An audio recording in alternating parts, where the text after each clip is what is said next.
Mesdames et messieurs, bonsoir et bienvenue à votre émission Tout savoir sur l'immigration. Nous sommes contents d'être avec vous pour vous présenter une nouvelle édition de cette émission. Nous savons que vous êtes très nombreux à nous écouter et ça nous fait plaisir également de partager avec vous les informations nécessaires, les informations dont vous avez besoin pour prendre les bonnes décisions.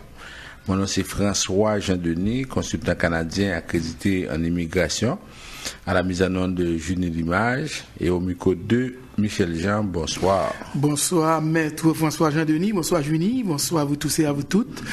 Alors, comme vous l'entendez, nous sommes là pour vous présenter la seule émission immigration mur à mur au Canada. Oui, je dis bien la seule. Je ne sais pas s'il en existe une autre.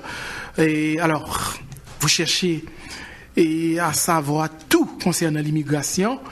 C'est le moment de ne pas vous faire déranger, restez calme, écoutez-nous avec beaucoup d'attention.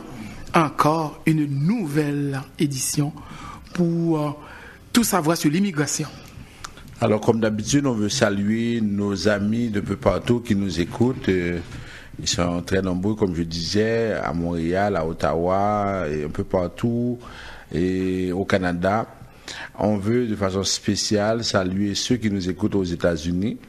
On sait que le 22 juillet approche, c'est la date d'expiration pour le programme de TPS. Il y a déjà des personnes qui sont très très inquiètes parce que généralement au mois de février, au mois de mars, on annonce qu'on va renouveler, mais jusqu'à présent on n'a pas encore de nouvelles. On va en parler parce qu'on est en contact permanent avec le cabinet de M. Kofi aux États-Unis. On en discute parce qu'on veut savoir ce qui va se passer et puis on sera prêt pour aider, pour conseiller les gens correctement.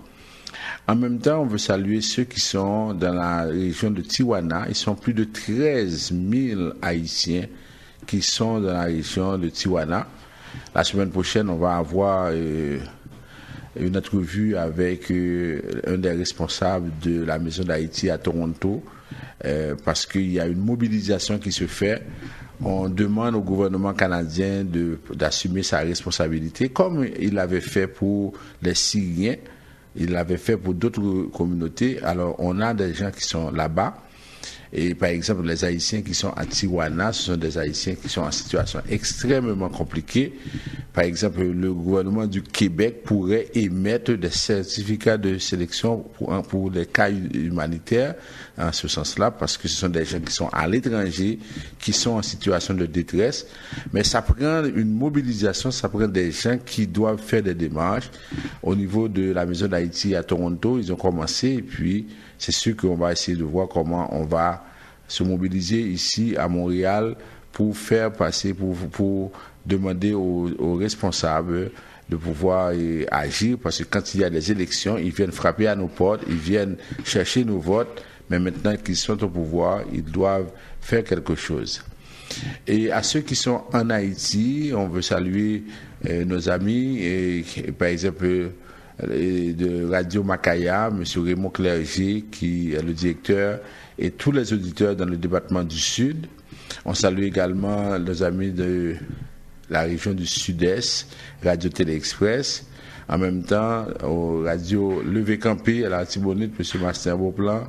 Et en même temps, Radio Solidarité, M. Vénel Romaret, toute son équipe. On salue également Sonny Léveillé, qui fait aussi un beau travail, qui parle aux gens et puis on sait qu'il y a beaucoup de groupes qui écoutent l'émission maintenant à Port-au-Prince parce que c'est un moment extrêmement difficile. Il y a beaucoup de gens qui aimeraient venir au Canada, mais souvent ils n'ont pas les bons conseils. Souvent il y en a qui profitent de leur malheur pour leur donner n'importe quel conseil.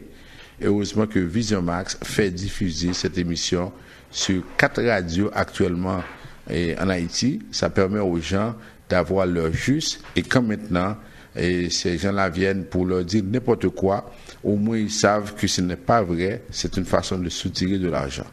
Alors à tous ces gens-là, on les salue et on vous dit qu'on va vous parler parce que on va vous parler du programme de travailleurs qualifiés.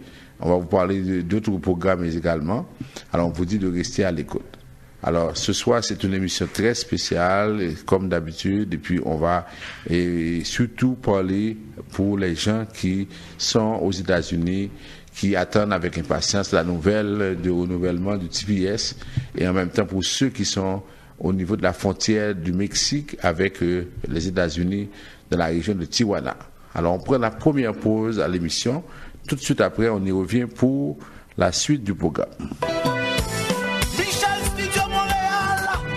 Frère Bob, les temps sont durs. Michel Studio de Beauté pense à ses clients. Pour vous, les belles créoles, lavage simple, $20. Permanente, $35. Et pour vous, messieurs, coupe pour enfants, $8. Adultes, $10. Lundi et mardi. Allez vite, car c'est pour un temps limité. 91 37 P9 au coin de la 46e. Téléphone 514-321-9415. Camarade, sac passé, comment y est? Enfin, oui, et vous-même. Mon cher, on se maintient. Je suis venu faire des recharges de minutes pour ici et pour Haïti. Tu connais déjà les numéros. C'est via Avem. Seulement à Unitransfert, oui. Comment ça? Pourquoi Unitransfert? Oh, t'es pas au courant, mon cher. Ce ne sont pas toutes les compagnies qui livrent en Haïti le montant de minutes mentionné sur leur reçu. Elles promettent un montant alors qu'en réalité, elles livrent un autre bien inférieur sur le cellulaire du client. Ah ah, je comprends maintenant pourquoi depuis quelque temps, tous les clients qui viennent au magasin répètent sans arrêt, c'est bon mini-transfert. Bon mini-transfert. Avec Unitransfert, pas menti. Le montant inscrit sur votre facture ici est livré sans aucune retenue en Haïti. Donc, pour vos recharges de minutes ici et en Haïti, dites toujours bon mini-transfert. De plus, Unitransfert reste le meilleur choix pour les transferts d'argent et de nourriture en Haïti. 514 852 86 48. Montréal, écoutez ça. Recrutement, orientation de carrière, programme de formation, démarrage d'entreprise. C'est la 3e édition Educomax, une nouvelle branche de Vision Max Service, salon d'emploi de la diversité et de l'intégration. Alors, le 27 mai 2017, de 9h à 17h, au collège Rosemont, 6400 16e avenue, entrée gratuite. Info 438 876 9398.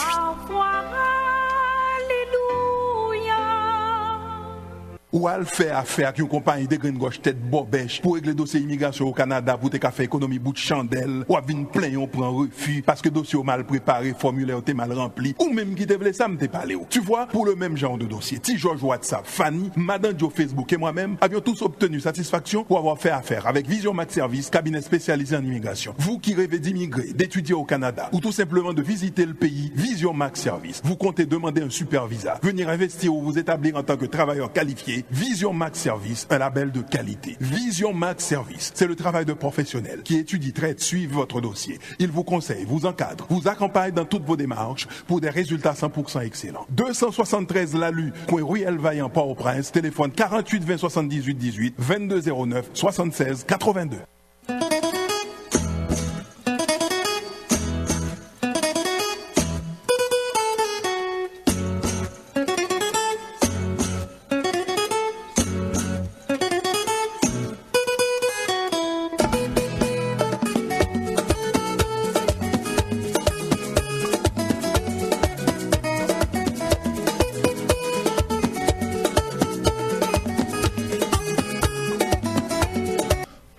Suivez votre émission Tout savoir sur l'immigration. On vous rappelle les numéros de téléphone pour nous rejoindre. D'abord en Haïti, vous avez le 48 20 78 18, 48 20 78 18, ensuite le 22 09 76 82. Alors à tous ceux qui sont en Haïti, même si on vous a donné notre référence, alors la première des choses, c'est pas de nous appeler. Il faut appeler d'abord au bureau à Port-au-Prince, à l'un de ces numéros, ou bien vous passez directement au 273 Lalu, et coin Ruelle Vaillant, vous allez rencontrer les secrétaires qui sont là et vous allez leur dire que vous voulez faire une demande au niveau au Canada, et là maintenant on va vous conseiller, on va vous dire quand vous pouvez avoir un rendez-vous avec moi. C'est pas la peine d'envoyer des messages ou bien d'appeler parce que on n'est pas toujours disponible. Il faudrait d'abord appeler au bureau à Port-au-Prince ou bien passer au 273 Lalu, coin Ruelle Vaillant. clients et avec ça maintenant vous allez avoir une réponse rapidement. Pour les gens qui sont ici et en Amérique du Nord, c'est le 438-876-9398. Pour les gens qui sont aux États-Unis, nous avons un numéro sans frais. 1-888-322-9398. Vous pouvez nous appeler sans frais. Et à ce moment-là, on va pouvoir vous parler également. Et c'est ça qu'on fait. Et puis, on sait que on est en mesure de pouvoir vous aider dans la mesure où vous faites les choses effectivement avec un peu de discipline. Le site internet, c'est www.visionmaxservice.com. www.visionmaxservice.com. Vous allez tout savoir, vous allez avoir beaucoup d'informations sur l'immigration au Canada. Et puis oui, sur WhatsApp, sur Facebook également, vous pouvez envoyer des messages. Mais sachez que quand vous envoyez un message, par exemple, des fois il y en a qui envoient un message sur Facebook, on pense qu'on est sur Facebook toute la journée. Non, ça veut dire que ça va prendre le temps avant qu'on vous réponde. Mais il faut être patient parce que on ne peut pas être sur Facebook pendant toute la journée alors que des fois on accompagne des clients, on est un peu partout. C'est ça la situation, ok? Alors on commence avec les nouvelles et on apprend que dans le budget de 2017, il y a par exemple une prévision pour aider les nouveaux arrivants à faire reconnaître leur diplôme et à trouver un emploi plus rapidement. Le 6 avril, c'est le ministre de l'immigration, des réfugiés, de la citoyenneté, l'honorable Ahmed Hussein, au nom de la ministre de l'Emploi et du Développement de la Main-d'œuvre et du Travail, l'honorable Patti Adjou, il a annoncé que le gouvernement va mettre en œuvre une nouvelle stratégie d'emploi ciblée pour les nouveaux arrivants. Cette stratégie va aider les nouveaux arrivants qualifiés à l'étranger à trouver un emploi qui correspondra à leurs compétences et à leur expérience. C'est ça qui est dit. Les nouveaux arrivants au Canada font souvent face aux défis que représente la reconnaissance de leur titre de compétences acquis à l'étranger afin de pouvoir décrocher un emploi. La nouvelle stratégie d'emploi ciblée pour les nouveaux arrivants du gouvernement va réduire les obstacles à l'emploi et va aider les nouveaux arrivants à mettre leurs compétences à profit au sein de l'économie canadienne. On parle des personnes qui viennent d'arriver, mais on ne parle pas encore des gens qui sont sur place. Il y a 3 volets dans ce programme-là. On va donner une meilleure aide à l'arrivée, de sorte que les nouveaux arrivants puissent commencer le processus de reconnaissance des titres de compétences étrangers avant leur arrivée au Canada. Un programme de prêt qui va les aider à assumer les coûts de reconnaissance des titres de compétences, comme les coûts liés aux examens d'agrément, à la formation, au déplacement et à la mise à niveau des compétences. Un nouveau projet pilote visant à mettre à l'essai des approches innovantes en vue d'aider les nouveaux arrivants qualifiés à acquérir une expérience de travail canadienne dans leur profession. Le gouvernement propose de consacrer 27,5 millions de dollars sur 5 ans à compter de 2017 et 2018 et 5,5 millions de dollars par année par la suite à la nouvelle stratégie d'emploi ciblée pour les nouveaux arrivants. On espère que ça va donner des résultats parce que les gens arrivent ici, ils veulent travailler, mais souvent ils ne peuvent pas travailler dans leur domaine. Alors, encore là, on a un article de M. Gilbert Leduc dans Le Soleil, journal Le Soleil, qui dit que qui parle des problèmes auxquels sont confrontés les immigrants en arrivant ici. Il dit que finalement, les gens arrivent, ils veulent travailler et ils ont une famille à nourrir, mais souvent, on ne leur donne pas la possibilité de travailler dans leur domaine et ils sont obligés de choisir n'importe quoi. Alors, on parle des ordres professionnels qui représentent un État dans un État. C'est comme si l'ordre des médecins, par exemple, dit que on ne peut pas vous reconnaître, c'est comme si le gouvernement est impuissant, il ne peut rien dire. Alors, on parle de ça. Alors, de plus en plus, on dit il faut trouver une solution à cette situation-là parce que les gens vont se décourager, ils vont quitter. Parce que le Canada n'est pas le seul pays, par exemple, qui accueille des immigrants. On a la Nouvelle-Zélande, on a l'Australie, on a les États-Unis, on a d'autres pays, on a par exemple l'Angleterre. Alors si le Canada a la réputation de ne pas donner de travail à ceux qui arrivent, à ce moment les gens ils vont quitter. oui, il y a du travail, mais pas dans les domaines pour lesquels les gens ont été choisis. Ils ont été sélectionnés. Quand vous sélectionnez, quand vous dites à un ingénieur qu'il va venir pour une carrière professionnelle au Canada ou bien au Québec, normalement, il faudrait faciliter la tâche à ce professionnel-là pour pouvoir exercer. On ne demande pas que cet ingénieur arrive et le lendemain commence à travailler comme ingénieur. Mais on devait avoir un processus plus simple, plus rapide pour permettre à cet ingénieur, si vous lui demandez de passer un examen qu'il ne réussit pas, à ce moment-là, vous n'êtes pas responsable. Mais c'est quand vous lui dites de recommencer, et par exemple d'avoir un bac de 3 ans, de 4 ans, c'est incroyable parce que cette personne-là arrive avec une famille et doit nourrir sa famille. Et tous les gouvernements, tous les candidats, lorsqu'il y a des élections, ils promettent de faire quelque chose, mais une fois arrivés au pouvoir, ils ne font absolument rien. C'est ça la situation.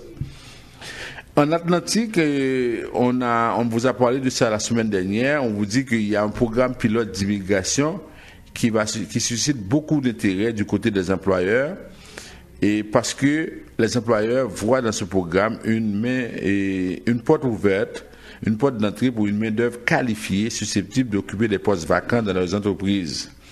On dit que jusqu'à 2000 demandes de résidence permanente seront traitées en 2017. Ça veut dire qu'on prévoit un nombre important de places pour les demandeurs principaux et les membres de leur famille qui les accompagneront. Ce sont 2000 places de résidence permanente qui sont ouvertes aux immigrants qualifiés admissibles aux diplômés étrangers ayant reçu une offre d'emploi, etc. Et on se rappelle, on avait dit aussi, on va faciliter la tâche aux francophones parce qu'on a besoin de développer des communautés francophones hors Québec. Et parce que ça va permettre à ces provinces-là d'avoir aussi des professionnels qui parlent, qui s'expriment en français. Parce que de plus en plus, le Canada est devenu unilingue anglophone. Et on le constate, même dans la province francophone qui est le Québec, on voit que souvent les gens qui sont unilingues anglophones sont capables de trouver du travail plus facilement que les unilingues francophones. Et c'est pourquoi le commissariat aux langues officielles a alerté cette semaine le gouvernement canadien sur le risque d'une perte d'influence de la langue française dans le pays et recommande la mise en place d'actions concrètes en faveur de l'immigration dans les communautés francophones. Alors c'est ça. Le commissaire aux langues officielles a tiré la sonnette d'alarme pour dire au gouvernement que la francophonie est en perte d'influence au Canada. On dit en 2036, près d'un Canadien sur 2 sera issu de l'immigration. En 2036. On dit au Nouveau-Brunswick, l'unique province canadienne officiellement bilingue, les communautés anglophones et francophones ont un statut constitutionnel d'égalité. Et la communauté francophone représente le tiers de la population selon le commissariat. Alors, on dit qu'en 2036, selon les projections de Statistique Canada, près d'un Canadien sur 2 sera issu de l'immigration. Les francophones canadiens vont représenter 21% de la population, contre 23 à l'heure actuelle. Les immigrants francophones s'installent majoritairement au Québec. Dans le reste du Canada, seulement 3,8% de la population avait comme langue maternelle le français en 2011. Et ce pourcentage pourrait perdre jusqu'à 1 point d'ici 2036. Vous voyez, c'est vraiment lamentable. D'ici quelques années, vous voyez, les chiffres sont très clairs. On dit que on va avoir, par exemple, en 2036, près d'un Canadien sur 2 sera issu de l'immigration. Et on dit que les Canadiens vont représenter les francophones vont représenter 21% de la population. Alors, vous voyez que ça ne fonctionne pas. On a la plus grande province du Canada, c'est la province de l'Ontario. On dit que l'avenir des communautés de langue française est menacé. On dit la province la plus peuplée avec 39% des 36 millions de Canadiens. Ça veut dire que là, en Ontario, et surtout dans la plus grande ville à Toronto, c'est pas facile de trouver quelqu'un qui parle français. c'est vraiment difficile à ce moment. C'est pourquoi le commissaire aux langues officielles alerte le gouvernement sur cette question-là. Ensuite, si on passe aux questions de réfugiés syriens, on sait que cette semaine, Donald Trump a décidé d'attaquer la Syrie, d'envoyer des missiles pour protester contre l'attaque du président Assad. Alors, il y a les réfugiés syriens qui sont au Canada, ils sont morts d'inquiétude parce que en apprenant qu'il y a eu des représailles américaines à l'attaque chimique de mardi en Syrie, on dit que beaucoup de Syriens sont très inquiets et on craint que le pire reste à venir. Les gens s'inquiètent plus que jamais du sort réservé à leurs parents, à leurs amis qui se trouvent toujours là-bas. Parce qu'on dit, on ne fait pas confiance aux États-Unis parce qu'après 6 ans de conflit, on ne fait plus confiance à personne. Et son père, et par exemple, on parle de Madame Alio, qui est arrivée à Toronto en janvier dernier avec sa mère de 63 ans. Il dit que son père est resté là-bas et jusqu'à présent, elle n'a pas eu de nouvelles. Il dit c'est vraiment triste. Si les États-Unis s'engagent maintenant dans une guerre, on craint que cela, par exemple, que le pire arrive et peut-être on compare la situation aussi à celle de l'Afghanistan. Alors les réfugiés syriens qui sont au Canada sont très très inquiets. Et maintenant, autre nouvelle, parce que là on a tellement de nouvelles, on va choisir... on va prendre la nouvelle du Québec et puis après on va terminer avec la nouvelle pour les Haïtiens de Tijuana. Et pour ceux qui ont fait des demandes de certificat de sélection dans la province du Québec, alors maintenant on vous dit que les demandes de certificat de sélection du Québec présentées en ligne peuvent maintenant être mises à jour.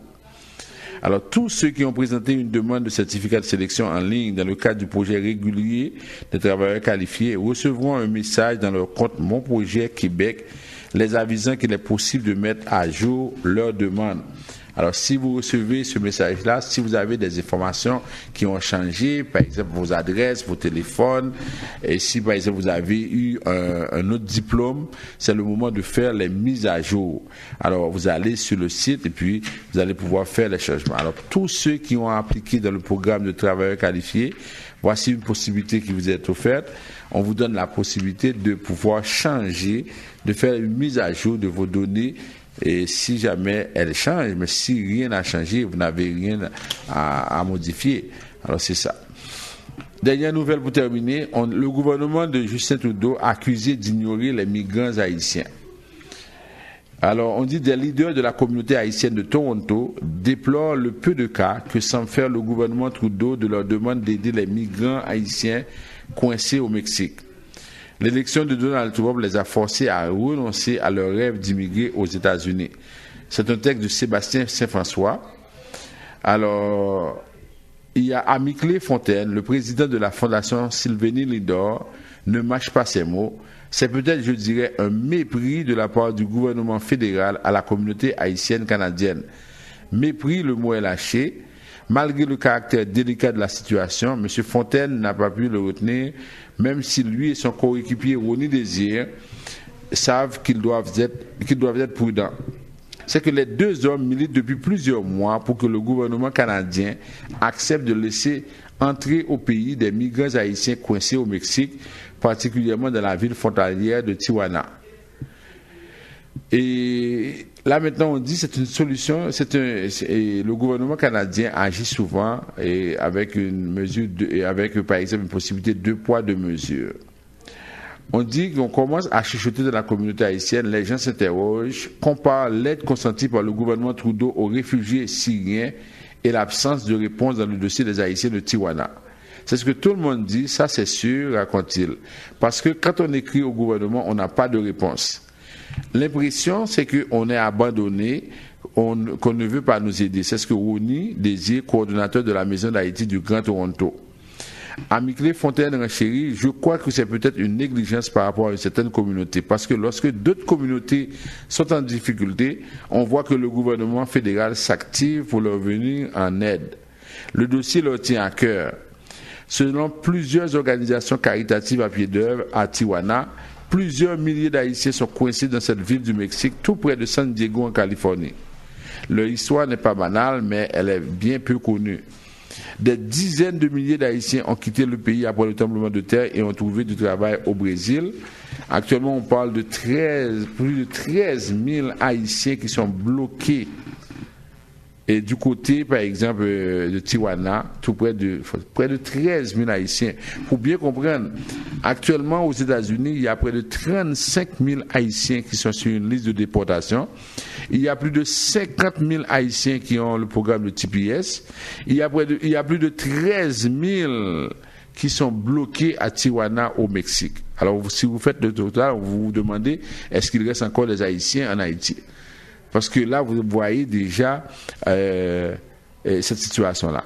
Alors, les deux représentants, par exemple, M. Fontaine et M. Désir, qui travaillent à la Maison d'Haïti du Grand Toronto, disent que le gouvernement a montré un certain mépris à la cause haïtienne, parce que dans cette situation-là, et ce matin, j'entendais M. Fontaine qui disait ailleurs qu'ils ont écrit à la ministre de l'immigration du Québec qui n'a jamais répondu, et on a écrit au Premier ministre qui n'a pas répondu, et on a écrit au ministre de l'immigration, M. Ahmed Hussein. Il a dit qu'il ne peut pas recevoir ces Haïtiens, il faut que l'ONU donne une autorisation, et cette semaine, le comité va se réunir avec la section canadienne de l'ONU pour discuter de la question, parce que avec tous ces Haïtiens qui sont là-bas, par exemple, on a vu il y a 2 ans, il y a Raif Badawi qui est bloqué jusqu'à présent en Jordanie, et parce qu'il était en détresse, le gouvernement du Québec a pris la décision de délivrer un certificat de sélection à Raif Badawi. Pendant ce temps, il y a d'autres personnes qui sont en difficulté. Alors, c'est comme les deux ont dit dans le texte. Pour certaines communautés, oui, on voit que ces gens-là, ils vont bouger, mais pour la communauté haïtienne, ça ne fait rien. Alors, tout à l'heure, on va y revenir parce qu'on va parler aussi des Haïtiens aux États-Unis en attente, par exemple, de la décision de Donald Trump sur le TPS. Et là, on va vraiment faire un éclairage sur ces questions-là, parce que souvent, on est là, et puis on nous dit rien. Chaque fois qu'il y a des élections, on va voter. On est des moutons de Panurge, et toutes les communautés ont pu trouver quelque chose, et puis nous, là, et puis on a la prière, et puis, bon Dieu a dit le dernier mot pour nous. On prend la pause, on va y revenir tout de suite après.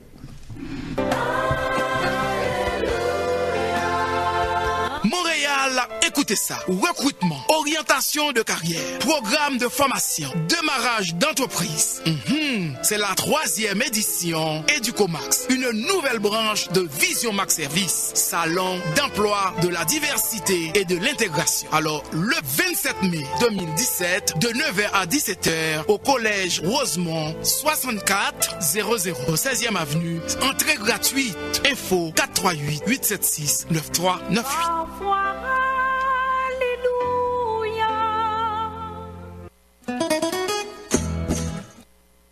Votre émission Tout savoir sur l'immigration. Alors on continue avec le rappel des nouvelles les plus importantes. Pour les questions de visa de visiteurs, là maintenant on met le cap pour la fête des mères, et bon, c'est sûr que on est dans les limites, mais c'est surtout pour les grandes vacances. Alors tous ceux qui ont des parents à l'étranger qui voudraient les faire venir soit pour la fête des mères, soit pour les grandes vacances, mais s'il y a d'autres occasions, par exemple il y aura des graduations, tout ça, si vous voulez faire venir vos parents, alors c'est le moment de passer nous voir. Vous savez qu'avec nous, vous allez avoir l'heure juste. Si la personne n'est pas en mesure, ou bien ne répond pas aux critères, ou bien ne remplit pas les conditions, on fait une première analyse, on voit la situation, et nous, on va avoir le courage de vous dire que ce n'est pas la peine de faire cette demande de visa de visiteur. OK? Alors là maintenant, si vous avez ce projet-là, vous passez nous voir, vous prenez un rendez-vous, on va discuter avec vous, on va regarder votre situation, on va regarder la situation de la personne qui est à l'étranger, notamment en Haïti, et là, on va vous donner l'heure juste. Alors, si vous voulez perdre de l'argent, parce que ça fait presque $280 pour faire une demande de visa de visiteur. Alors, c'est mieux de passer nous voir. À ce moment-là, vous allez éviter de payer cet argent-là. Et en même temps, vous allez éviter de donner de faux espoirs à la personne à l'étranger. Parce que souvent, lorsque vous dites à la personne, OK, je vais vous envoyer des documents pour faire une demande de visa de visiteur. Et vous comprenez que la personne, elle est très enthousiaste, elle sait qu'elle va avoir le visa. Il y en a qui ne vont même pas à l'école, qui attendent le visa parce qu'ils vont voyager. Alors là, pour éviter toutes ces choses-là, tout ce qu'on fait, on vous dit à ce moment-là de faire, par exemple, de nous appeler pour avoir l'heure juste. Pour les permis d'études, là maintenant, le cap est mis pour les personnes qui veulent venir au mois d'août.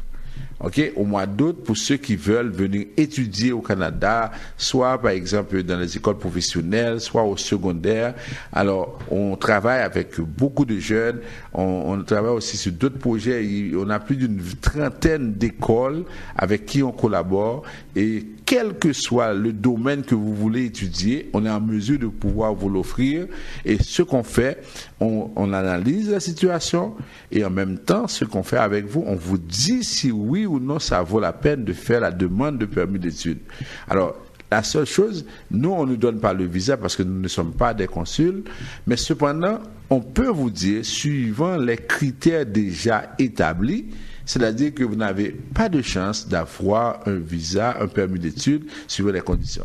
Par exemple, quand on regarde la capacité financière des gens qui font la demande, eh bien, c'est facile de dire à la personne si oui ou non, ça répond aux critères. Alors, passez nous voir, parce que c'est une bonne chose d'aider quelqu'un, et un parent qui est là-bas, au lieu d'envoyer de l'argent chaque mois, parce que je sais qu'on vous a envoyé beaucoup d'argent. Cette semaine, les autorités monétaires en Haïti se sont rencontrées et on a dit que le montant de la diaspora a augmenté. Vous envoyez beaucoup d'argent parce que les gens sont en situation difficile. Oui, mais vous envoyez de l'argent, à quoi ça va rimer? Parce que chaque année, vous envoyez 2 000, 3 000, 4 000, les gens continuent à être plus pauvres. Mais si vous pouvez faire une demande de permis d'études, si vous avez les moyens, c'est une très bonne chose. Au contraire, je vais vous encourager à le faire. Mais si vous n'avez pas les moyens non plus, je vais vous dire de ne pas le faire. Parce que c'est de l'argent que vous gaspillez. Alors, avec Vision Max, c'est l'heure juste. Vous savez exactement à quoi vous en tenir. Maintenant, pour ceux qui vont voyager pour la fête de Pâques, n'oubliez pas de vérifier la date d'expiration de votre carte de résidence, parce que si ce n'est pas correct, vous allez rester à l'étranger. OK? Vous savez que pour voyager et pour retourner au pays, quand vous voyagez pour retourner au pays, vous devez avoir une carte de résidence valide. La carte de résidence n'est pas la résidence, mais c'est un document de voyage. Votre résidence, c'est la confirmation de résidence. OK? Alors maintenant, assurez-vous, parce que les problèmes peuvent être vraiment graves pour vous, parce que vous devez perdre votre vol. C'est très compliqué. Maintenant, pour les cas de résidence permanente. Alors d'abord, avec les gens qui sont aux États-Unis, qui ont l'intention de venir, les gens qui sont en situation illégale, qui veulent venir au Canada pour faire des demandes d'asile. Moi, j'ai vu pas mal de personnes, et des fois c'est triste.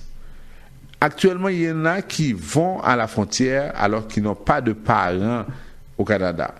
On les refuse et on leur donne, on prend une mesure d'exclusion où cette personne-là est interdite de territoire pendant 1 an.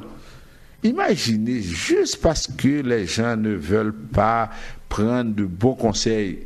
La personne décide de faire ces choses, elle décide par exemple de faire ses démarches elle-même.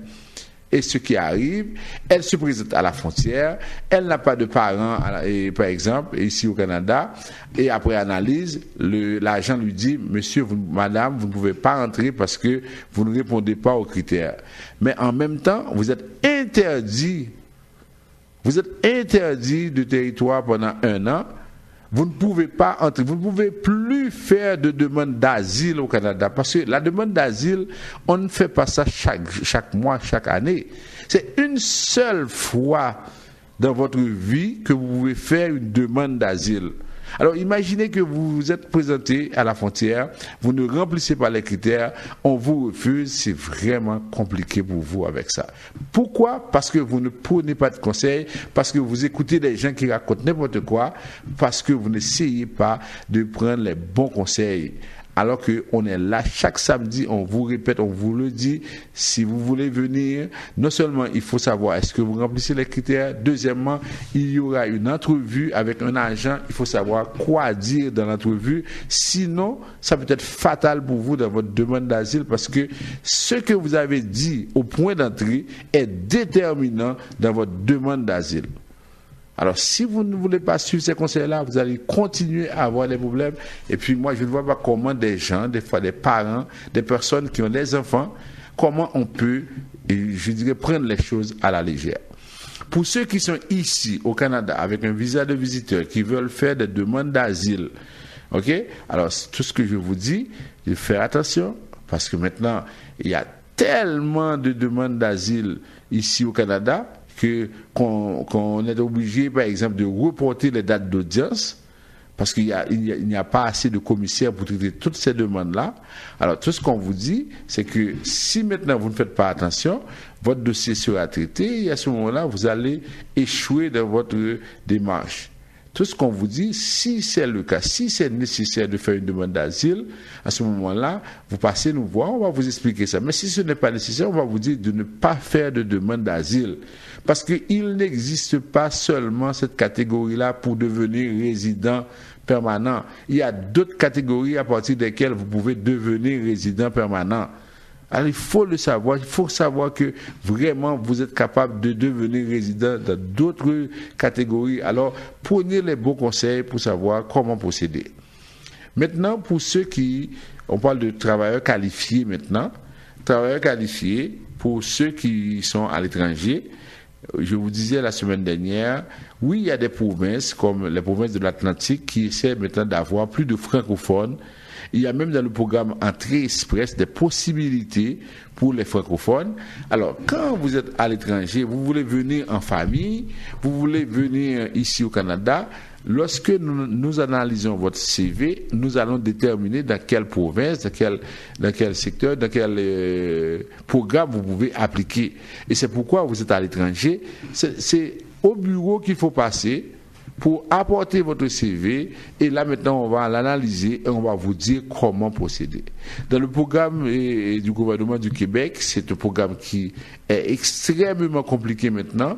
Alors on ne peut pas donner de garantie dans ce programme-là parce que c'est comme une loterie, c'est que au mois d'avril par exemple, on va dire à telle date on va recevoir 5000 demandes, personne ne peut donner la garantie qu'on va pouvoir soumettre sa demande, parce que là, on n'a pas cette garantie-là. Alors, c'est ça, c'est dans le programme Travailleurs qualifiés, si vous êtes intéressé, on va essayer de regarder pour vous à travers toutes les provinces au Canada, c'est-à-dire laquelle peut vous convenir. Maintenant, pour le parrainage, je voudrais attirer votre attention sur le fait que maintenant, surtout pour les gens qui sont en Haïti, que dans le programme de parrainage maintenant, il y a des entrevues assez musclées au bureau des visas à Port-au-Prince. Alors, pourquoi? Parce qu'il y a eu une accumulation de demandes qui pratiquement n'ont pas fourni assez de documentation. On a l'impression que la plupart des gens qui ont fait des demandes, ce sont des gens qui mentent, c'est pas la vérité. Alors, tout ce que je vous dis, vous avez l'intention de faire une demande, par exemple, de parrainage, tout ce que vous avez à faire, avant même de la soumettre, vous passez nous voir pour avoir les bons conseils. Si votre demande est en cours, vous voulez savoir est-ce qu'il y a des documents que vous n'avez pas envoyés, vous pouvez passer nous voir. On va aussi, vous pouvez faire une mise à jour de votre dossier. Et si vous avez une entrevue à passer au bureau des visas, il faut vraiment que votre mari ou bien que votre femme soit préparé. Si, par malheur, il se présente au bureau des visas sans une préparation adéquate, c'est sûr qu'on va refuser. Alors, c'est pourquoi, par exemple, il faut faire attention et imaginer quand la demande est refusée pour aller en appel, parce que je vois il y a cette tendance chez la plupart des gens, ah oui, on peut aller en appel. Mais on oublie surtout ce point-là. Lorsque vous allez en appel, vous avez votre point de vue, il y a le point de vue du représentant du ministre qui représente le bureau des visas. Mais si pour gagner, il faut avoir des arguments. Mais si vous avez envoyé une demande, vous n'avez pas fourni la preuve que cette relation est vraie, comment allez-vous gagner cette cause-là? Parce que aller en appel ne veut pas dire que le juge ou le commissaire sera en votre faveur. Aller en appel signifie que vous vous présentez, il y a deux sons de cloche, il y a deux arguments, on parle d'arguments contraires, et là maintenant, le commissaire qui est censé être neutre, il va décider à partir des arguments qu'on lui aura soumis. Mais si vous n'avez pas d'arguments, qu'est-ce que vous pouvez dire à la section d'appel de l'immigration si vous n'avez pas soumis les documents? Souvent, vous pensez que en envoyant quelques fiches de transfert, ça suffit, et puis à ce moment-là, on devrait savoir que vous êtes marié, c'est ma femme, c'est mon mari. Alors je dis souvent aux gens, si envoyer de l'argent à quelqu'un signifiait que c'est une relation authentique, à ce moment-là, on dirait que quand on envoie de l'argent, par exemple, à sa mère, ou bien à son père, à son cousin, alors on dirait également qu'on est marié à son cousin, on est marié à son frère. Envoyer de l'argent en soi n'est pas suffisant pour dire que la relation, elle est vraie, elle est authentique. Ça prend plus que ça. Alors, si nous faisons connaître, nous chita, nous attendons, nous qui parlé avec nous, qui dit n'importe qui bagaille, c'est l'heure, mais nous prenons un moulin, c'est l'heure, ça nous connaît. Malheureusement, là, trop tard. Alors, ceux qui sont de bonne foi, je parle aux hommes et aux femmes de bonne volonté qui veulent réussir leur dossier. Tout ce que je vous dis, passez nous voir. On va vous donner toutes les étapes. Et si vous les suivez, vous savez que vous allez réussir votre démarche pour faire venir votre mari et votre femme. Et on constate également de plus en plus de personnes viennent nous voir parce qu'ils n'ont pas mis leurs enfants dans leur dossier. Et là maintenant, ils veulent les parrainer. Alors, pour faire une histoire courte, si vous n'avez pas mis votre enfant dans votre dossier de parrainage, vous ne pouvez plus parrainer cet enfant-là. C'est vous qui avez choisi de ne pas mettre votre enfant. C'est pas immigration qui l'a enlevé, c'est vous qui avez choisi de ne pas mettre. Ou bien, c'est l'histoire de dire que je ne savais pas, ou bien que, par exemple, celui qui m'a parrainé, celle qui m'a parrainé ne m'a pas dit ça. Ça, c'est votre histoire avec cette personne-là. Immigration constate que vous n'avez pas mis l'enfant, c'est fini. Et puis, souvent, quand je vois les gens qui viennent et qui disent, nous allons en appel. Mais qu'est-ce qu'on va faire pour vous en appel pendant que la loi dit, vous ne pouvez pas, parce que l'enfant ne fait plus partie de la catégorie du regroupement familial. Alors, c'est comme ça qu'il faut commencer par comprendre, par voir les choses. Alors, on prend la pause et puis on va y revenir et on va parler des Haïtiens de Tijuana, des Haïtiens pour le TPS et on va vraiment faire un éclairage là-dessus. Bonne nouvelle là! Pour la fête des mères, Unitransfert organise un grand tirage en Haïti avec 28 cadeaux pour 28 mamans. 28! Des prix alléchants tels que four, réfrigérateur, salon, salle à manger, chambre à coucher et une automobile flambant neuve. Pour participer à ce fameux tirage, il suffit seulement d'effectuer des transferts d'argent à vos parents et amis en Haïti du 1er mars au 28 mai 2017. Ne l'oubliez pas, 27 gros cadeaux plus une automobile flambant neuve. Wow! Quelle belle façon de fêter les mamans en Haïti. Pour plus d'informations, contactez Unitransfert au 514-852-8648. Termes et conditions applicables.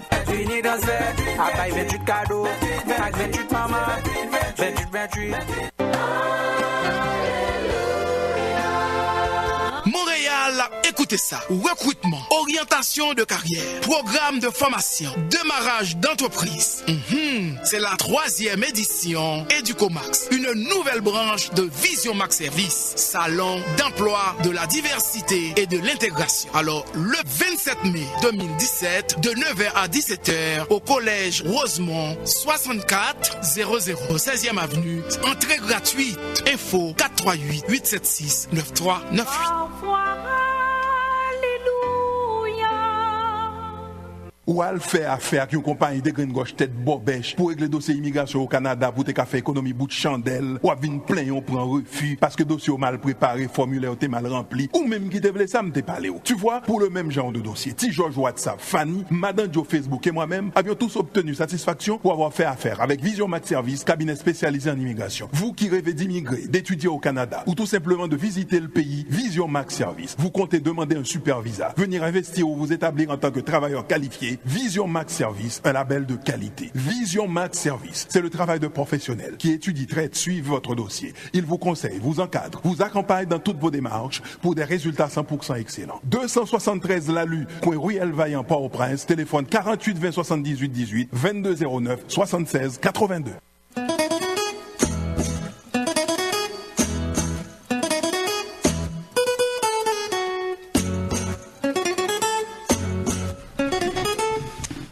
Vous suivez votre émission Tout savoir sur l'immigration.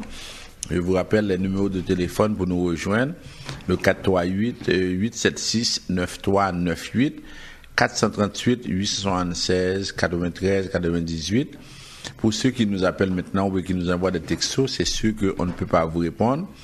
Vous pouvez, si vous voulez intervenir, appeler à la radio maintenant au 514-790-2726. Maintenant, pour ceux qui sont en Haïti, je vous ai dit au début que si vous voulez avoir un rendez-vous téléphonique avec moi, la première démarche consiste à appeler au bureau à Port-au-Prince au 48 20 78 18 au 22 09 76 82. Si vous donnez une référence à quelqu'un en Haïti, vous lui dites d'appeler Vision Max, mais c'est pas Vision Max au Canada, il faut appeler Vision Max à Port-au-Prince d'abord. Quand vous faites ça, c'est plus correct, c'est plus discipliné et à ce moment-là, on est en mesure de pouvoir parler plus facilement à la personne. C'est ça qu'on voudrait parce qu'on veut vous aider, on sait que vous avez besoin de bons conseils et on sait que c'est pas tout le monde qui donne de bons conseils. À ce moment-là, on essaie de faire notre possible pour vous parler.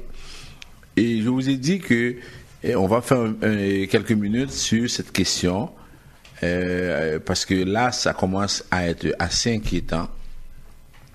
On se retrouve en situation où on a beaucoup d'Haïtiens qui sont au Brésil, qui font le trajet, ça prend 3 mois à peu près. Des gens qui sont du Brésil pour arriver au Mexique. Ça fait à peu près 3 mois d'après ce qu'ils ont raconté. On a beaucoup d'Haïtiens qui sont au Brésil et qui sont en voyage pour les États-Unis. On a également des Haïtiens qui sont au Mexique, qui sont bloqués au Mexique. À Tijuana, on parle plus de 13 000. Pendant ce temps, aux États-Unis, on est en situation vraiment catastrophique parce que on se dit, il y a déjà, d'après les chiffres qui ont été fournis par le Nouvelliste qui a fait sortir un article, et c'était au mois de, je vais vous donner la date exactement, c'était le 8 avril, le destin de plusieurs milliers d'Haïtiens suspendus à la plume de Donald Trump. C'est écrit dans le Nouvelliste, je n'ai pas vu la date, mais je peux vous la donner tout à l'heure. Alors, d'après le journal Le Nouvelliste, il y a près de 35 000 Haïtiens sur une liste de déportation aux États-Unis. Il y a plus de 50 000 qui ont eu le TPS après 2010, après le tremblement de terre. Normalement, on devait envoyer ou bien devait annoncer qu'on va renouveler ce programme au mois de février ou bien au mois de mars. On est rendu au mois d'avril, aucune nouvelle, silence radio. Et la plupart de ces gens-là pensent qu'on ne va pas renouveler. Alors imaginez 35 000 sur une liste de déportation, plus de 50 000 pour le TPS, sans compter d'autres qui sont illégaux, qui ne sont pas enregistrés qu'on peut arrêter à n'importe quel moment. On est presque 100 000. Il y a 13 000 qui sont à Tijuana au Mexique. Et ensuite, on ne peut pas compter combien de personnes ici au Canada qui n'ont pas de statut, parce que dans le programme humanitaire, il y a beaucoup qui ont été refusés. Alors, on se retrouve en situation, ça veut dire que d'abord, on se dit, quand il y a un problème dans une communauté, il faut s'adresser. D'abord, la communauté devrait, les leaders de cette communauté devraient se rencontrer pour discuter de cette situation-là et savoir ce qu'on doit faire. Ici à Toronto, on a au moins, l'initiative a été prise. On a M. Fontaine, M. Désir et de Maison d'Haïti du Grand Toronto qui ont pris l'initiative, qui ont fait les démarches. Parce que la communauté haïtienne est l'une des communautés les plus anciennes. Et la communauté haïtienne, généralement, vote pour le Parti libéral et au Québec et au Canada. On se retrouve dans une situation, déjà ici au Canada, on a des Haïtiens qui n'ont pas de statut, qui ont des problèmes, c'est pas normal. Ensuite, on a cette crise à Tijuana, on a plus de 13 000, on dit, il y a des enfants qui sont à Tijuana, qui sont tout près de la frontière, qui ne peuvent pas aller à l'école, qui sont avec leurs parents. C'est une situation extrêmement compliquée. Alors on se dit, si d'ici juillet, ce n'est pas renouvelé, on n'a pas renouvelé le programme de TPS, qu'est-ce qui va se passer? Est-ce que Haïti, dans l'état actuel des choses, peut recevoir 100 000 personnes? Et on sait que chaque Haïtien qui est à l'étranger permet à 10 à 15 personnes de pouvoir manger. Si on fait retourner 100 000 personnes en Haïti, combien y aura-t-il de personnes affectées par la question? Alors, ces deux patriotes-là, ils ont pris l'initiative pour interpeller les gouvernements.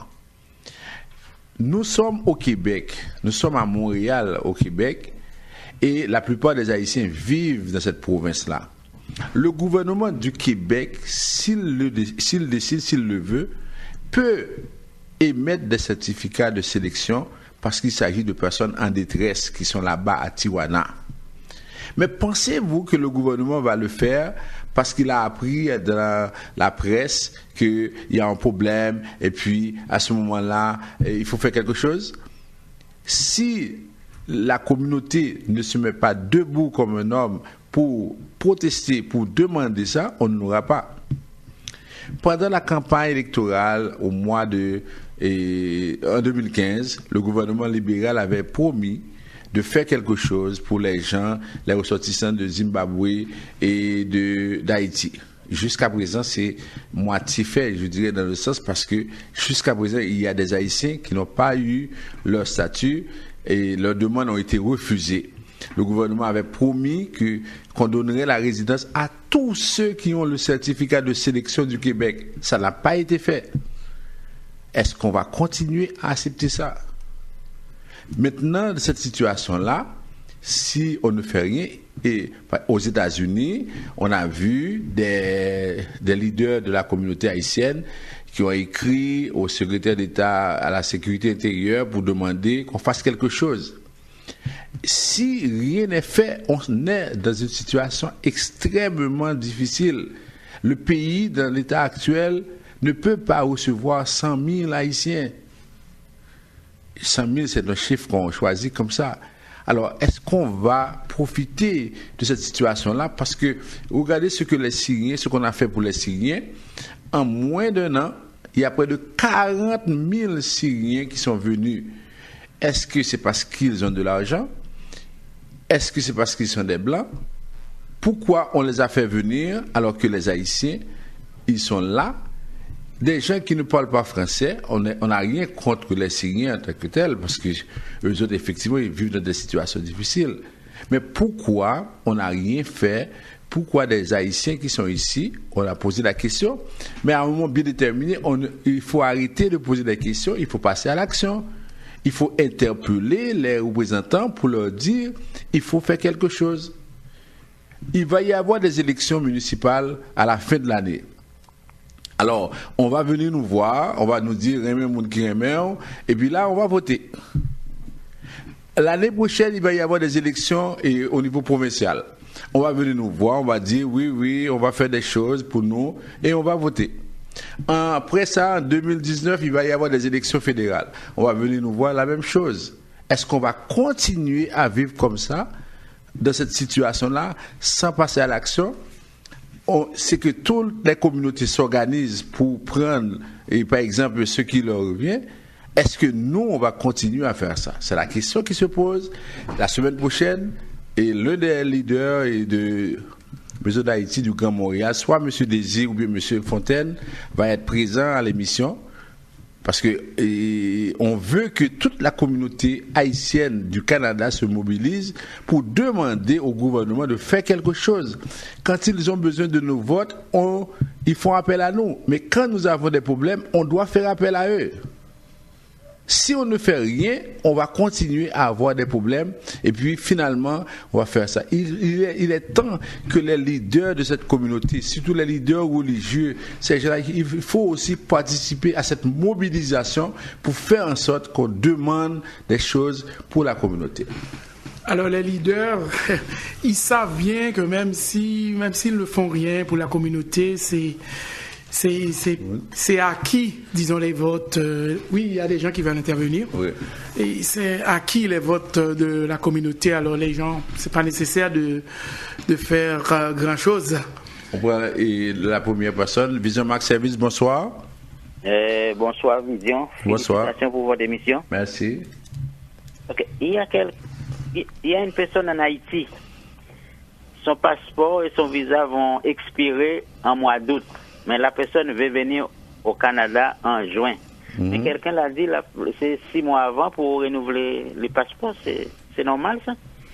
Ça, je ne peux pas vous dire de façon claire que si c'est 6 mois avant, parce que là, il faudrait vérifier avec l'agence de voyage. Okay? La personne doit vérifier avec l'agence de voyage si elle peut voyager. Souvent, j'entends les gens dire 6 mois avant, mais je ne peux pas vous dire ça de façon catégorique. C'est mieux que la personne aille à l'agence de voyage pour vérifier cette information. Ok, merci. Merci. Ok. Oui, alors, Michel, c'est ça, il faut faire quelque chose. Bon. Mais malheureusement, c'est que Tantôt, tu as posé des questions, mais tu les as posées, mais tu as répondu aux questions en même temps. C'est quand tu dis on a refusé quelques milliers d'Haïtiens, quand on a donné 40 000 Syriens, est-ce que c'est parce que ces gens ont de l'argent? Oui. En grande majorité, il y en a parmi ces gens-là, malgré ils sont des réfugiés, mais il y en a parmi ces gens-là qui ont l'argent, puis ils sont au courant. Donc, mais les gens, il y a juste une chose, c'est comme aujourd'hui, j'avais décidé de ne pas prendre des appels. J'ai écouté des appels, mais surtout de faire peut-être et une petite raisonnement, surtout avec les gens de la communauté. C'est vrai, même dans cette... Ok, il y a quelqu'un qui... Bon, ok, on va y revenir. Vision Max Service, bonsoir. Oui, allô, bonsoir. Bonsoir. Moi, je voulais poser une question concernant la citoyenneté. Est-ce qu'ils ont déjà voté la loi sur la citoyenneté? Non, jusqu'à présent, la loi sur la citoyenneté n'a pas été votée. On est plus de 12 mois après. Malheureusement, ça n'a pas été voté. On est encore à 4 ans. Non. On est à 4 ans sur 6 ans. C'est la même chose aussi pour les enfants qui devraient, par exemple, on devrait passer l'âge de 19 à 22 ans. Jusqu'à présent, c'est pas encore fait. C'est ça. On attend. C'est pas une priorité. Alors que c'était annoncé pendant la campagne électorale qu'on allait passer, on allait faire ça. Alors, jusqu'à présent, c'est non. Vision Max Service, bonsoir. Allô, bonsoir. Oui, allô, bonsoir. Oui, bonsoir. Oui, vous m'entendez? Oui, très bien. Oui, et concernant le TPS aux États-Unis, et si le président Jovenel Moïse intervient, qu'est-ce que tu en penses? Oui. Je ne pense pas que ça va donner grand-chose. Ça peut arriver que peut-être il demande, mais c'est-à-dire...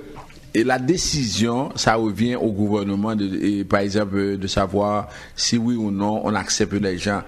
Il peut toujours faire la démarche, mais chaque État est indépendant, il peut prendre sa décision. Oui, je comprends. Mais les relations internationales, ça se fait en termes d'intérêt. Si Haïti garantit certains intérêts économiques au gouvernement de Trump, je pense que il peut y avoir un échange et Trump peut décider de renouveler le TPS moyennant fait atteindre les intérêts américains soient garantis en Haïti. Donc je pense que nous devons mobiliser le gouvernement haïtien pour qu'il intervienne auprès du gouvernement américain afin de garantir au gouvernement de Trump certaines choses, certains avantages, et là on peut décider pour bénéficier de certaines choses bien spécifiques, on peut décider de renouveler le TPS, parce que c'est vraiment grave. 50 000 Haïtiens avec TPS, là, si on ne renouvelle pas ce statut-là, c'est gravissime, ça. Oui. Alors, ce qui, peut-être que c'est une bonne initiative, mais c'est et ce que vous avez proposé là, c'est une bonne suggestion. C'est pas une mauvaise idée. Oui, mais à ce moment-là, peut-être que ça vous étonnerait que les gens en Haïti, les responsables, ne soient même pas au courant de ce problème-là. Ça veut dire que c'est une situation difficile. Alors, peut-être qu'on va essayer de voir comment on peut faire passer ce message-là, parce que ça va être très, très, très compliqué pour le gouvernement haïtien. Si 50 000, alors je dis 50 000 de la TPS, d'autres qui sont dans les listes de déportation, si 100 000 Haïtiens arrivent maintenant en Haïti à l'heure actuelle, c'est la catastrophe. Ça va toucher 1 million de personnes, je dirais directement, parce que si chaque personne à l'étranger est responsable d'au moins une dizaine de sa famille là-bas, ça va toucher automatiquement, directement 1 million d'Haïtiens en Haïti. C'est incroyable. Mais ce que dit cet auditeur Jean, je trouve que mieux vaut tenter, essayer de faire quelque chose que de ne pas rien faire du tout. Des fois, on peut être pessimiste, mais qui sait, peut-être si vraiment le gouvernement haïtien intervient, peut-être que ça peut donner quelque chose. Des fois, il faut toujours essayer, parce que précédemment, aucun président n'a jamais essayé de faire quelque chose. Je trouve que cette intervention, bravo, mais je l'applaudis, monsieur. Oui, de toute façon, on va voir, et puis il y a le comité qui se penche sur la question à Toronto et puis très bientôt à Montréal. C'est sûr que lorsqu'il y aura des réunions, on va l'annoncer derrière ce micro-là, et puis vous pouvez participer également. Mais quand on fait ces annonces-là, quand on veut mobiliser les gens, si seulement c'est 10, 15, 30 personnes qui vont à ces rencontres-là, c'est sûr qu'on parle d'une communauté qui a plus de 150 000 personnes. Et puis si on fait un rassemblement, si par exemple on dit on va faire un rassemblement devant le bureau de M. Trudeau, mais on devait avoir 5 000, 10 000 personnes. Les gens ne participent pas, les gens ne viennent pas. Alors. Ils restent chez eux juste à parler un petit peu de blablabla, mais quand il faut vraiment agir, on ne les voit pas. Ok. Alors c'est tout le temps dont nous disposons pour l'émission. Alors on vous dit merci d'avoir été à l'écoute. Alors on se revoit samedi prochain et puis on va vraiment continuer avec ce sujet-là parce qu'on aura un des intervenants de Toronto avec nous et puis on va continuer à vous servir parce que il faut effectivement non seulement avoir de bons conseils pour les décisions que vous allez prendre, mais en même temps il faut se mobiliser parce qu'on reste et demeure des patriotes conséquents. On veut que ça fonctionne. Alors merci beaucoup et à la semaine prochaine. Alors l'émission que vous venez d'écouter est une courtoisie de Vision Max Service. Alors Vision Max Service, il y a une nouvelle branche, c'est Educomax qui vous présente sa 3e édition, le salon de l'emploi, de la diversité et de l'intégration.